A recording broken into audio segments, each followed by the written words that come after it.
하나님 말씀 출애굽기 23장 4절에서 5절 말씀입니다. 함께 읽도록 하겠습니다. 네가 만일 네 원수의 길 잃은 소나 나귀를 만나거든 반드시 그 사람에게로 돌릴지며 네가 만일 너를 미워하는 자의 나귀가 짐을 싣고 엎드러짐을 보거든 삼가 버려두지 말고 그를 도와 그 짐을 부리울지니라. 원수에 대한 그 행동을 어떻게 취해야 되는가? 애굽 땅 종되었던 곳에서 인도함을 받은 이스라엘 백성들 간에 원수가 되었다라는 것은 유월절 어린 양의 피공로를 이미 멸시한 태도죠.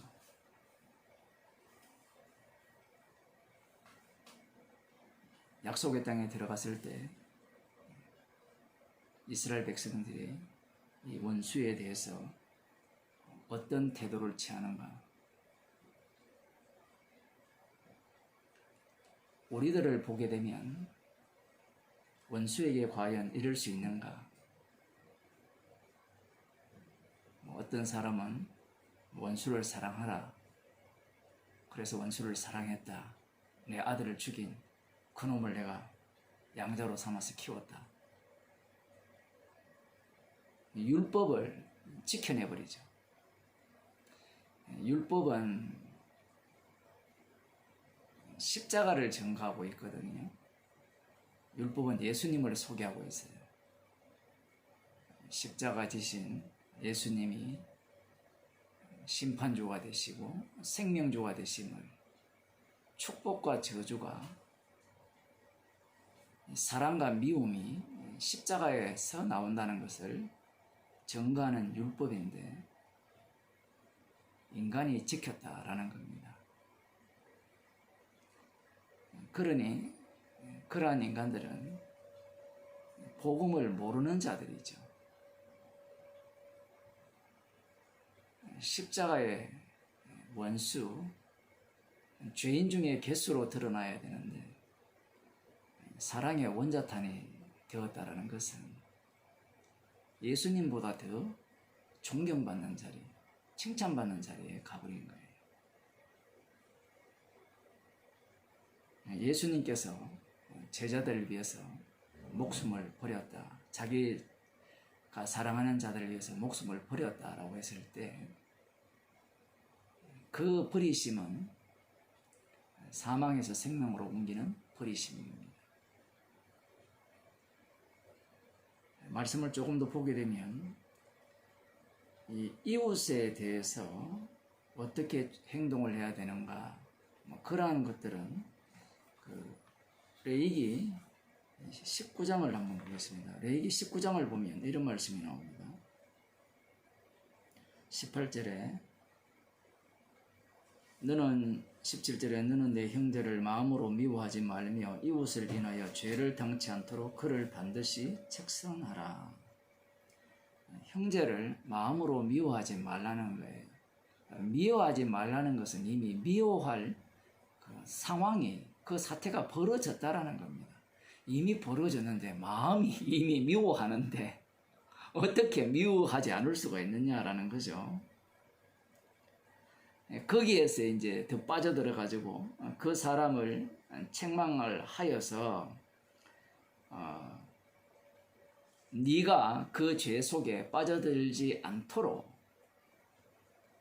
내 형제에 대해서 책망을 하라. 그러한 말씀인데 그 뒤에 보면 원수를 갚지 말며 동포를 원망하지 말며, 이 원수가 동포예요. 동포가 자기의 원수가 되었습니다. 이 원수가 되었다는 것은 이미 원망이 발생한 거예요. 그런데 이 동포를 원망하지 말라, 이웃 사랑하기를 내 몸과 같이 하라, 이렇게 율법에서 말씀하고 계신다는 사실입니다. 출애굽기보다 조금 더 깊이 들어갔죠. 단순히 원수가 어떤 뭐 길을 잃었다든가 동물을 잃었을 때, 가축을 잃었을 때 원수에게 돌려주는 그 상황을 뛰어넘어서 오히려 그 원수를 갚지 말고 원망하지 말고 사랑하라라고 이야기하는 거예요.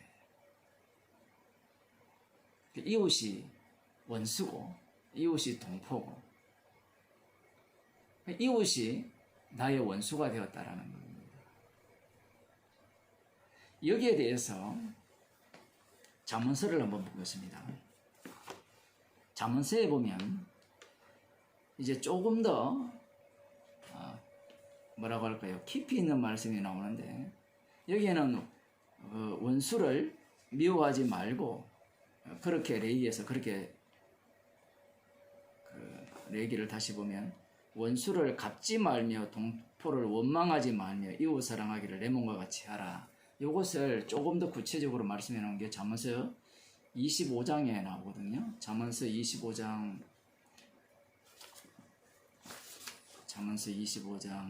21절인데요. 여기에 보면 내 원수가 배고파 하거든 식물을 먹이고 목말라 하거든 물을 마시오라.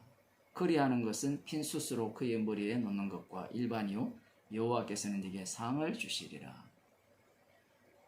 원수를 원망하지 말라는 정도가 아니라 사랑하라는 그 말씀의 의미를 지금 여기 지혜서에서는 실제로 배고파거든 먹이고 목말라거든 마시게 하라.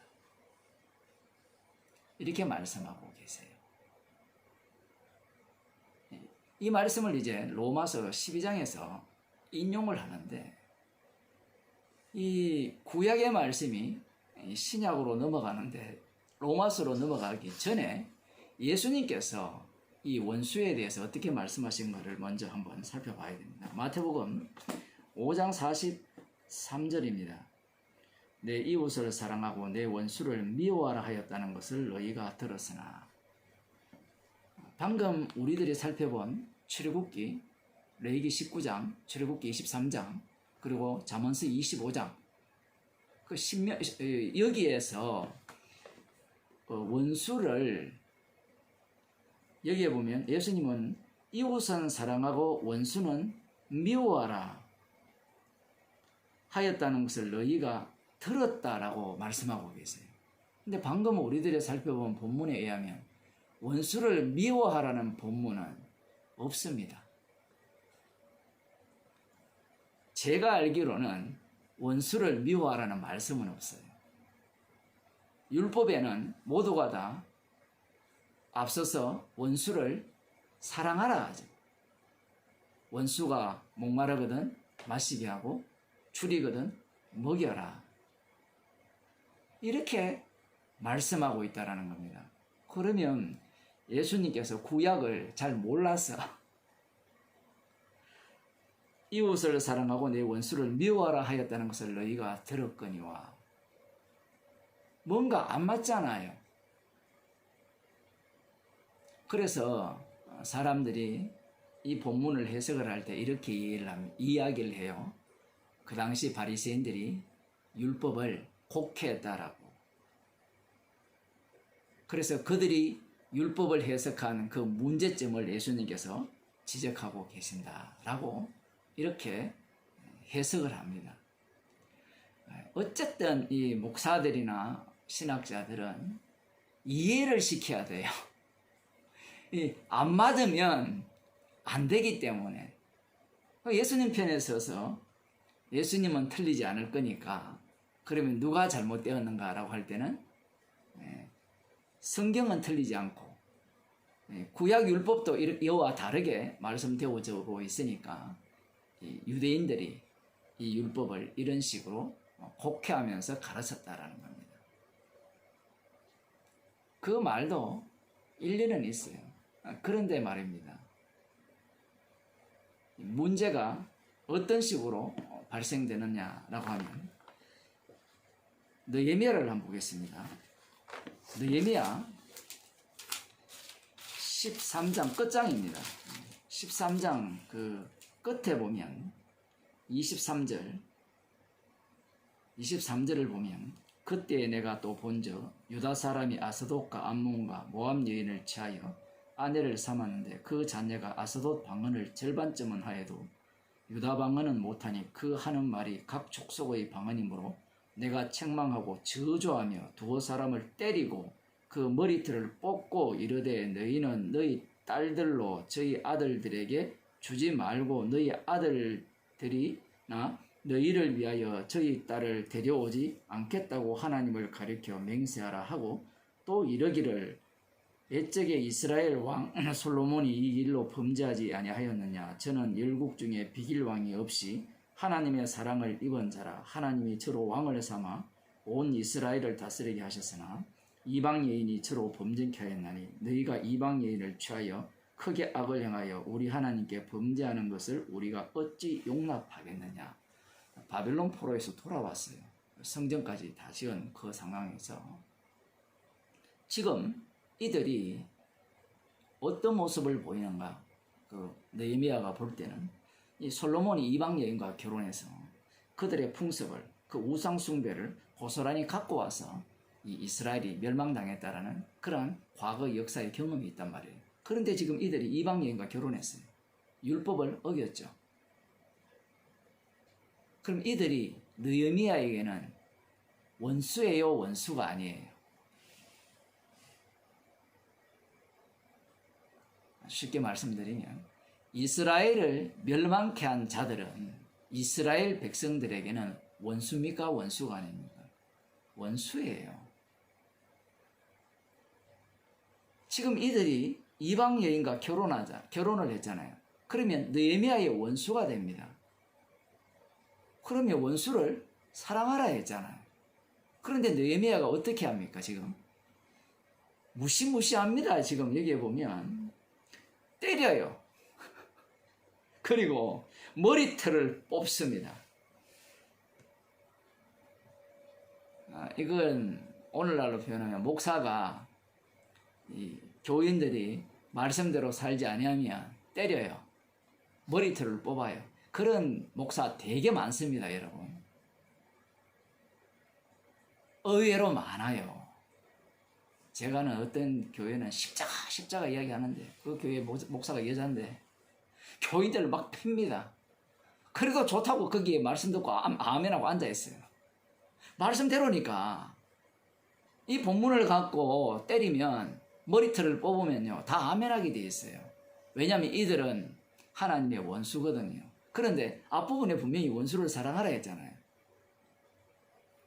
이 역사서 끝이거든요. 끝자락입니다. 에스더가 끝인데 이 내용을 누가 알고 있는가 하면 예수님 당시 유대인들이 알고 있어요. 왜 이스라엘 백성들이 멸망당했느냐라고 하면 간단합니다. 원수들을 사랑했다라는 거예요. 원수를 미워해야 되는데 쉽게 말하면 하나님의 원수잖아요. 하나님의 원수를 미워해서 그들을 제거를 해야 되는데 이들의 입장에서 보면 그들을 사랑했다라는 겁니다. 사랑했기 때문에 함께 우상숭배 속에 빠져들어서 멸망당했다는 거예요. 그러니 이들은 원수를 미워해야 된다는 거예요. 지금 느헤미야 여기 13장에 보면 누가 원수입니까? 뒤에 보면 28절에 보면 대제사장 엘리야십의 손자 요아다의 아들 하나가 호론 사람 산발랏의 사이가 되었으므로 성전을 건축할 때 회방꾼이었거든요. 북쪽 사마리아 지역에 있는 사람. 사이가 되었어요. 이 사람을 어떻게 하는 거면 내가 쫓아내어 나를 떠나게 하였다라고 하죠. 쫓아내버렸습니다. 원수를 사랑해야 되는데 원수를 쫓아냈어요. 그리고 이렇게 말하죠.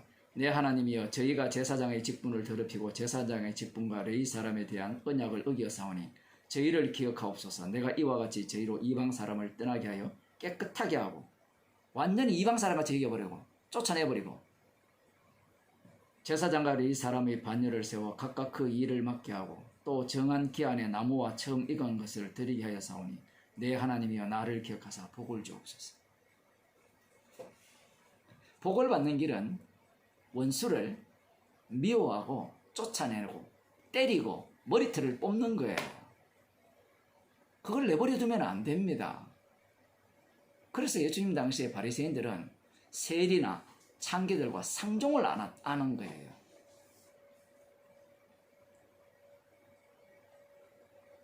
세리와 창기들이야말로 자신들을 멸망시킬 원흉들이라는 겁니다. 그래서 예수님께서 내 이웃을 사랑하고 내 원수를 미워하라 하였다는 것을, 이 내용을 지금 문제 삼는 게 아니에요. 예수님이 이렇게 말씀하신 것은, 그래, 너희들 그 해석이 맞아.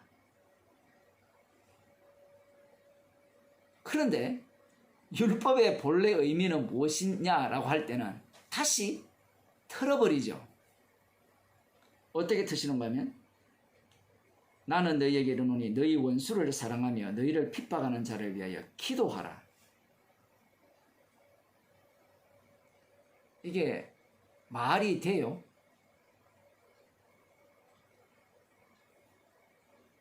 이스라엘을 멸망시킨 하나님으로부터 저주를 유발한 그들을 위해 기도하고 사랑하라는 겁니다. 뭔가 안 맞잖아요, 이게. 율법의 본래 취지를 이스라엘 백성들은 오해를 하고 있는 거예요. 느헤미야처럼 이 원수된 자들을 미워하고 정말 하나님을 사랑하는 자들을 사랑한다면 하나님이 기뻐하시는 그 하나님 나라, 하나님이 세우시는 그 나라에 들어갈 수 있다.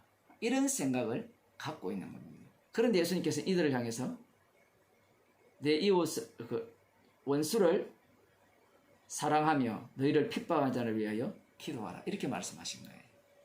이건 누구한테 말씀하신 거예요? 제자들을, 무리들에게 말씀하신 겁니다. 이 말씀은 예수님 자신에게 하신 말씀이에요. 예수님께서 친히 이 말씀을 이루어내시는 겁니다. 어떤 식으로 이루시는가? 로마서 12장, 로마서 3장을 보겠습니다. 네, 로마서를 보겠습니다.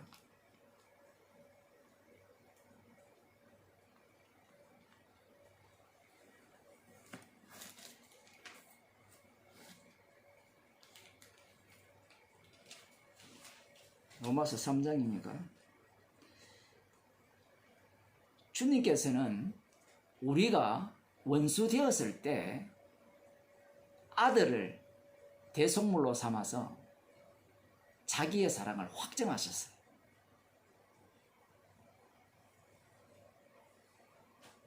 예수님을 살해한 유대인들은 예수님이 요한복음 11장에 보면 자기들의 원수예요. 왜 원수냐라고 할 때는 자기의 민족을 멸망시키고 그 땅을 로마군에게 빼앗기게 하는 원흉이라는 거예요. 그래서 예수님을 죽여버립니다. 예수님께서는 친히 이 땅에 오셔서 자신의 원수를 만들어내시죠. 그 원수들을 예수님께서는 자기의 목숨을 대속물로 내어주셔서 사랑하신 거예요.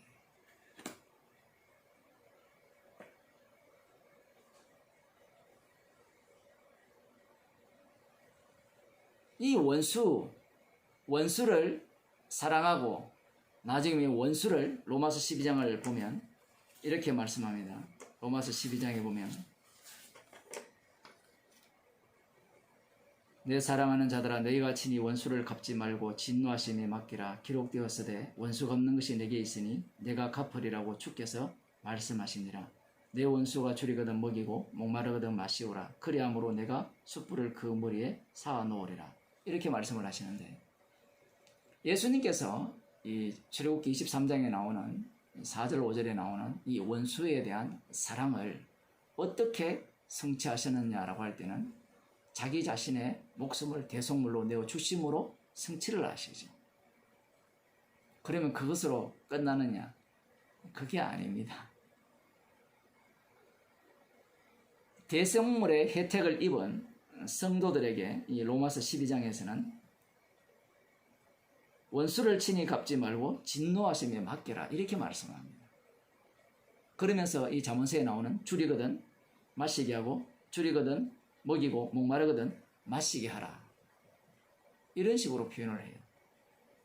이 말씀의 의미는 성도들은 원수를 사랑해야 됩니다. 원수가 줄이면 이렇게 먹인 것을 주고 목마르면 마실 것을 줘야 됩니다. 이런 식으로 이 본문을 생각하기 쉬운데 원수가 어디에 있어요? 원수가 어디에 있습니까? 이 말씀이 이루어지려면 주께서 우리들을 통하여서 십자가 복음을 전하게 하시는 거예요. 사도행전에 고스란히 드러나죠. 그들이 복음을 전할 때 비로소 원수가 그 모습을 드러냅니다.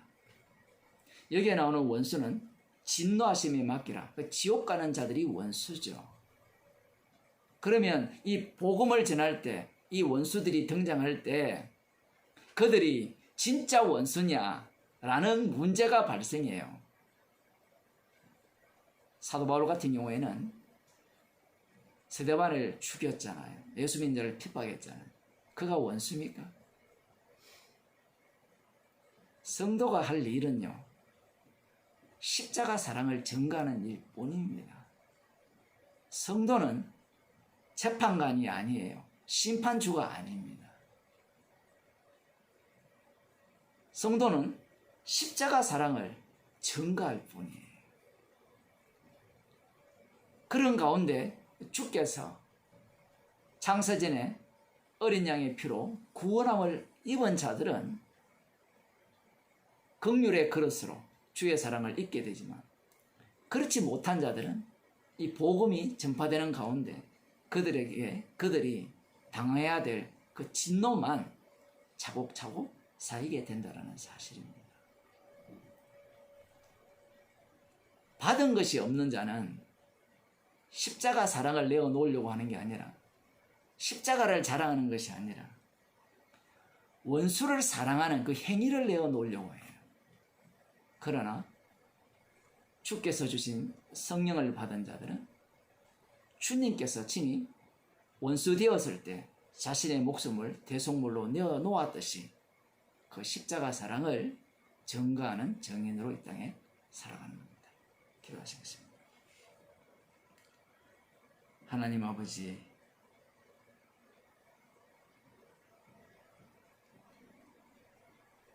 주님께서 우리가 원수 되었을 때 친히 대속물이 되셔서 저희들에게 사랑을 베푸시고 저희들에게 성령을 주셔서 우리의 인생을 주님이 원수를 사랑하셨던 그 사랑 속으로 던져 넣으셨어요. 주님의 정인으로 삼아주심을 감사드립니다. 주님이 주신 십자가의 사랑만을 담대히 전가하는 주의 백성이 되게 하여 주옵소서. 예수님 이름으로 기도드리옵나이다.